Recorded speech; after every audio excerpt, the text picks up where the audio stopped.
in our country. We were born servants here, and no matter how hard we work, we will always be servants. Your father was a good man.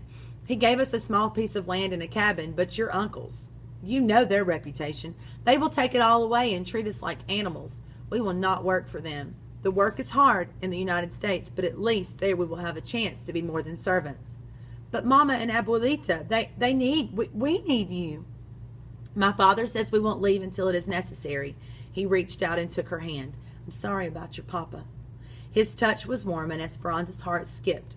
She looked at her hand in his and felt the color rushing to her face. Surprised at her own blush, she pulled away from him. She stood and stared at the roses. An awkward silence built a wall between them. She glanced quickly at him. He was still looking at her, with eyes full of hurt. Before Miguel left her there, he said softly, "You were right, Esperanza. In Mexico, we stand on different sides of the river." Esperanza went up to her room, thinking that nothing seemed right. She walked slowly around her bed, running her hand over the finely carved post. She counted the dolls lined up on her dresser, 13, one for each birthday. When Papa was alive, everything was in order, like the dolls lined up in a row. She put on a long cotton nightgown with hand-sewn lace, picked up the new doll, and walked to the open window. Looking out over the valley, she wondered where they would go if they had to live somewhere else. They had no other family except Abuelita's sisters, and they were nuns in a convent. "I won't ever leave here," she whispered.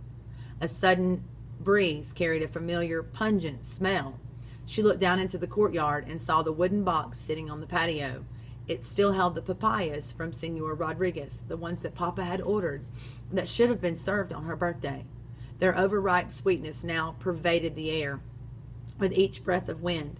She crawled into bed beneath the linens, edged with lace. Hugging the doll, she tried to sleep, but her thoughts were returning to Tio Luis. She felt sick at the thought of Mama marrying him. Of course she had told him no. She took a deep breath, still smelling the papayas and Papa's sweet intentions. Why did Papa have to die? Why did he have to leave me and Mama? She closed her eyes tight and did what she tried to do each night. She tried to find the dream, the one where Papa was singing the birthday song.